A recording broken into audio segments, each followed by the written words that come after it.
There is a building in northeastern China that the Japanese government spent decades pretending never existed. Today, tourists walk through its ruins. School children take photographs beside its crumbling brick walls. But 70 years ago, behind those same walls, the most sophisticated biological warfare program in human history was conducting experiments on living human beings, experiments so extreme that even Nazi doctors at Nuremberg called them unacceptable. This is not a story about a distant, abstract evil.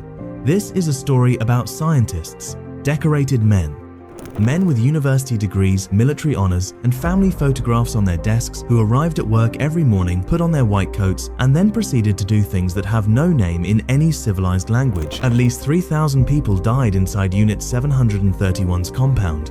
The real number is almost certainly higher, and for nearly 50 years, the men responsible faced zero criminal consequences. Some received government pensions, some became university professors, one opened a medical clinic. How does that happen? How does the world let that happen? 1925. Tokyo, you are standing in a university lecture hall, and the man at the front of the room is unlike any professor you have ever seen. He is 23 years old, sharp-eyed, radiating the kind of cold intellectual confidence that makes other students uncomfortable. His name is Shirō Ishii. He is studying medicine. He is also already obsessed with a single question that will define the next 3 decades of his life. What happens to a human body when you weaponize disease? Ishii graduates. He rises quickly through the Japanese Imperial Army's medical corps. He is brilliant, politically savvy, and utterly unencumbered by anything resembling moral restraint. In 1932, he travels to Manchuria, the vast northeastern Chinese territory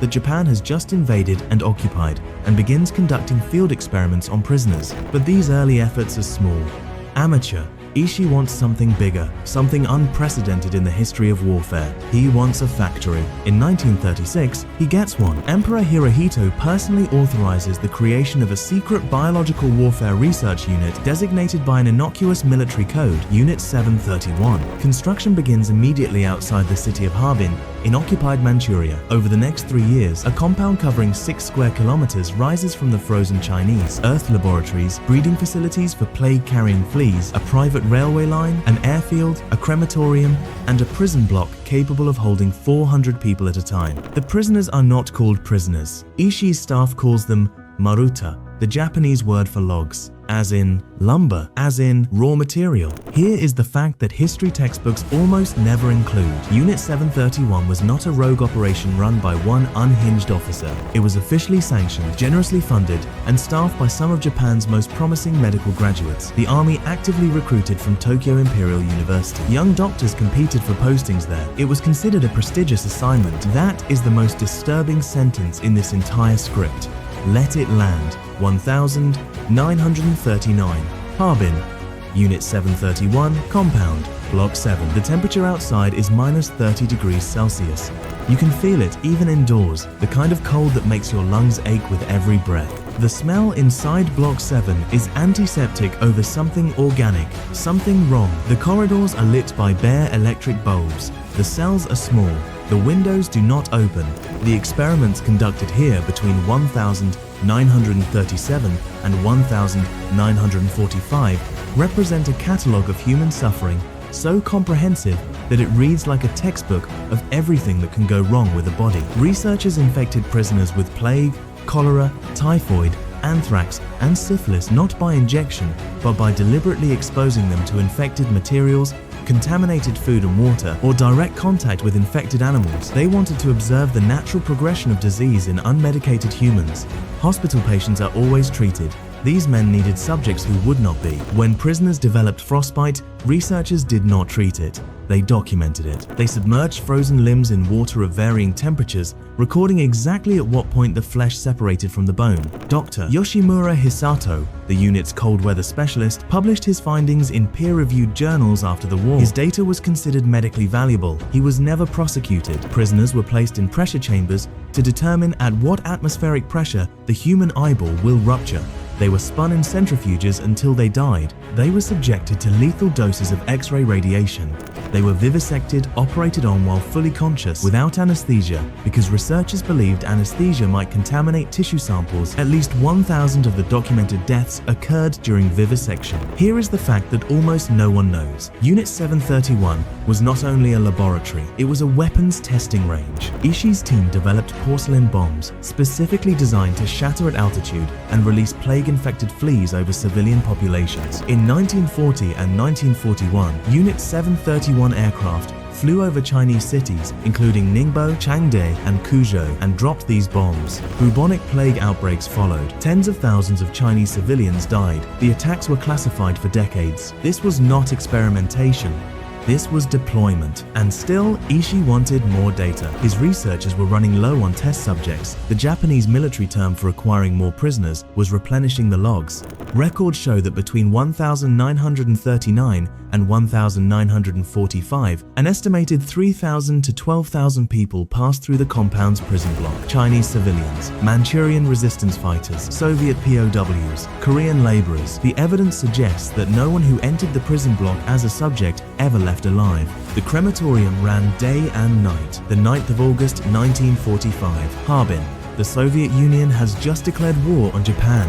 Red Army soldiers are 200 kilometers away and advancing fast. Shirō Ishii receives the order he has been dreading for months: destroy everything. In the next 72 hours, Unit 731 staff execute the remaining prisoners. They detonate the laboratory buildings. They burn the documents, tens of thousands of pages of experimental data, personnel records, prisoner files. They release plague-infected animals into the surrounding countryside. They scatter. Ishii himself burns his uniform, changes into civilian clothes, and disappears into the chaos of Japan's collapsing empire. By the time American occupation forces arrive in Japan, Ishii is already home in his village, officially listed as dead. Music, tense string build. What happens next is one of the most cynical decisions in the history of post-war justice, and almost no one in the West learns about it in school. American authorities know about Unit 731 within months of Japan's surrender. Captured Japanese officers describe the experiments. Soviet prosecutors at the Tokyo War Crimes Tribunal push to indict Ishii and his staff. The Americans quietly block it. The reason? Biological warfare data. In 1947, US Army scientists formally evaluate Ishii's research and conclude that it is, in their words, absolutely invaluable. The data from human experimentation would have taken American researchers decades to gather legally. General Douglas MacArthur's headquarters strikes a deal: immunity from prosecution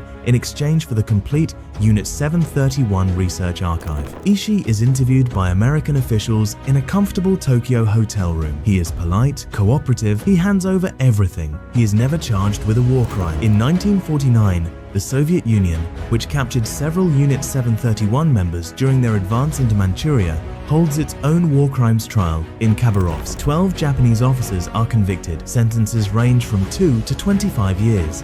Most are repatriated to Japan within a few years as part of Cold War diplomatic arrangements. Shirō Ishii lives freely in Japan until 1959, when he dies of throat cancer. He is 67 years old. He is given a military funeral. The United States does not declassify its Unit 731 files until 1993, nearly 50 years after the war ends. 1997, Harbin, China. A full-scale museum opens on the grounds of the former Unit 731 compound. Photographs, artifacts. The ruins of the main building preserved exactly as they were.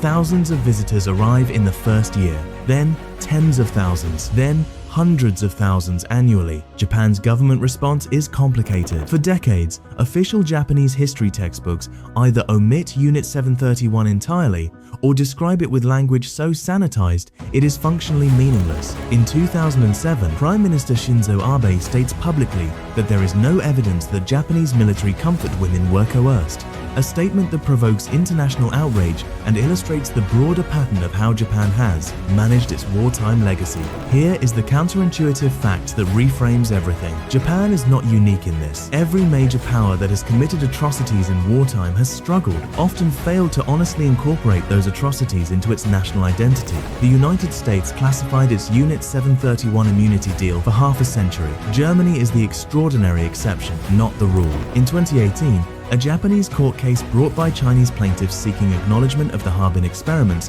is dismissed. The Japanese government's official position remains that no individual reparations are owed, but something else is also happening, something slower and perhaps more meaningful. Japanese historians, journalists, and citizens have been doing their own excavation for decades. The scholar Sheldon Harris, an American, spent 15 years interviewing former Unit 731 members, many of whom spoke openly once they were old enough not to fear prosecution. The journalist Hal Gold documented the human experimentation in meticulous detail. Inside Japan, historian Keiichi Tsuneshi has spent his career forcing this history into the public record at significant personal and professional costs. The truth does not stay buried. It never does. It just takes longer than it should. Here is what Unit 731 ultimately teaches us, and it is not a comfortable lesson.